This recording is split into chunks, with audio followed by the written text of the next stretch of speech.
A Monster Calls, Chapter 5. 3 Stories. He lay in his bed that night, wide awake, watching the clock on his bedside table. It had been the slowest evening imaginable. Cooking frozen lasagna had tired his mum out so badly she fell asleep 5 minutes into EastEnders. Connor hated the program, but he made sure it recorded for her. Then he spread a duvet over her and went and did the dishes.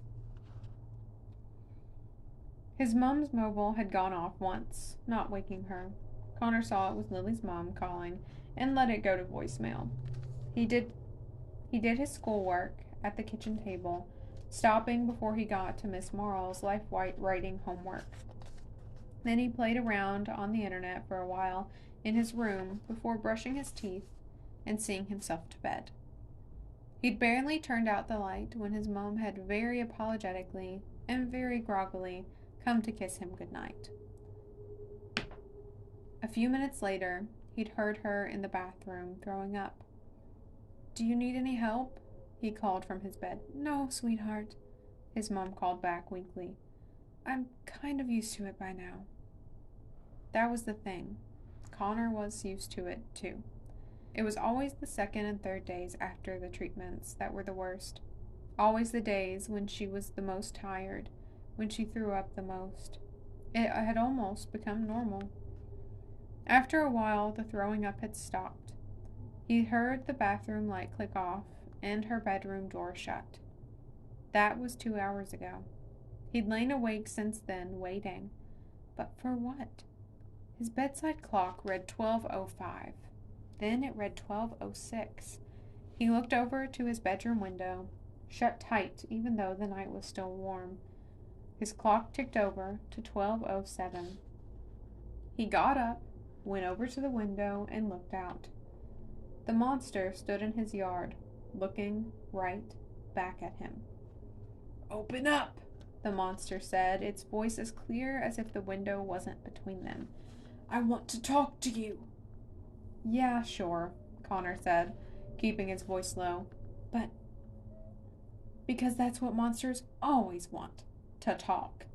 The monster smiled. It was a ghastly sight. "If I must force my way in," it said, "I will do so happily." It raised a gnarled woody fist to punch through the wall of Connor's bedroom. "No," Connor said. "I don't want you to wake up my mom." "Then come outside," the monster said, and even in his room, Connor's nose filled with the moist smell of earth and wood and sap. "What do you want from me?" Connor said. The monster pressed its face close to the window. "It's not what I want from you, Connor O'Malley," it said. "It is what you want from me." "I don't want anything from you," Connor said. "Not yet," said the monster, "but you will." "It's only a dream," Connor said to himself in the backyard, looking up at the monster silhouetted against the moon in the night sky. He folded his arms tightly against his body, not because it was cold, but because he couldn't actually believe he tiptoed down the stairs, unlocked the back door, and come outside. He still felt calm, which was weird. This nightmare, because it was surely a nightmare, of course it was so different from the other nightmare. No terror, no panic, no darkness, for one thing.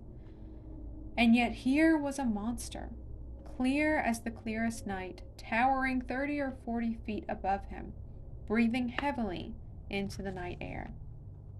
"It's only a dream," he said again. "But what is a dream, Connor O'Malley?" the monster said, bending down so its face was close to Connor's. "Who is to say that it is not everything else that is the dream?" Every time the monster moved, Connor could hear the creak of wood, groaning and yawning in the monster's huge body.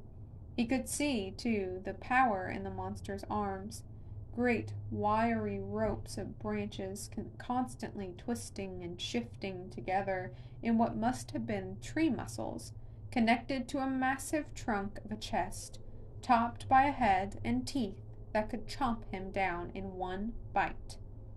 "What are you?" Connor asked, pulling his arms closer around himself. "I am not a what," frowned the monster. "I am a who." "Who are you then?" Connor said. The monster's eyes widened. "Who am I?" it said, its voice getting louder. "Who am I?" The monster seemed to grow before Connor's eyes, getting taller and broader. A sudden, hard wind swirled up around them, and the monster spread its arms out wide, so wide they seemed to reach to opposite horizons, so wide they seemed big enough to encompass the world. "I have had as many names as there are years to time itself," roared the monster. "I am Herne the Hunter. I am Cernunnos. I am the Eternal Green Man." A great arm swung down and snatched Connor up in it, lifting him high in the air, the wind whirling around them, making the monster's leafy skin wave angrily. "Who am I?" the monster repeated, still roaring. "I am the spine that the mountains hang upon. I am the tears that the rivers cry. I am the lungs that breathe the wind. I am the wolf that kills the stag, the hawk that kills the mouse, the spider that kills the fly. I am the stag, the mouse, and the fly that are eaten. I am the snake of the world devouring its tail. I am everything untamed and untamable." It brought Connor up close to its eye. "I am this wild earth come for you, Connor O'Malley." "You look like a tree," Connor said. The monster squeezed him until he cried out. "I do not often come walking, boy," the monster said. "Only for matters of life and death. I expect to be listened to." The monster loosened its grip, and Connor could breathe again. "So what do you want with me?" Connor asked. The monster gave an evil grin. The wind died down before a quiet fell. "At last," the monster said, "to the matter at hand. The reason I have come walking." Connor tensed, suddenly dreading what was coming. "Here is what will happen, Connor O'Malley," the monster continued. "I will come to you again on further nights." Connor felt his stomach clench, like he was preparing for a blow. "And I will tell you 3 stories, 3 tales from when I walked before." Connor blinked, then blinked again. "You're going to tell me stories?" "Indeed," the monster said. "Well," Connor looked around in disbelief. "How is that a nightmare?" "Stories are the wildest things of all," the monster rumbled. "Stories chase and bite and hunt." "That's what teachers always say," Connor said. "No one believes them either." "And when I have finished my 3 stories," the monster said, as if Connor hadn't spoken, "you will tell me a 4th. Connor squirmed in the monster's hand. "I'm no good at stories." "You will tell me a 4th, the monster repeated. "and it will be the truth." "The truth?" "Not just any truth. Your truth." "Okay," Connor said. "But you said I'd be scared before the end of all this, and that doesn't sound scary at all."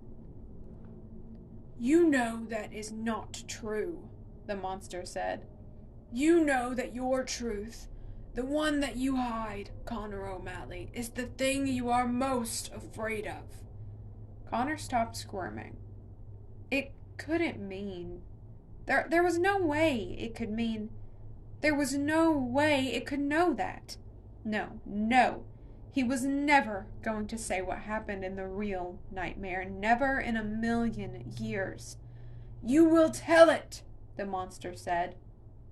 "For this is why you called me." Connor grew even more confused. Called you? I didn't call you. You will tell me the fourth tale. You will tell me the truth. And what if I don't? Connor said. The monster gave an evil grin again. Then I will eat you alive. And its mouth opened impossibly wide, wide enough to eat the whole world, wide enough to make Connor disappear forever. He sat up in bed with a shout. His bed. He was back in his bed. Of course it was a dream. Of course it was. Again! He sighed angrily and rubbed his eyes with the heels of his hands. How was he ever going to get any rest if his dreams were going to be this tiring? He'd get himself a drink of water, he thought as he threw back the covers.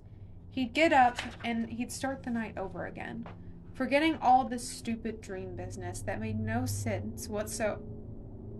Something squished under his foot. He switched on his lamp. His floor was covered in poisonous red yew tree berries, which had all somehow come in through a closed and locked window. End of chapter 5.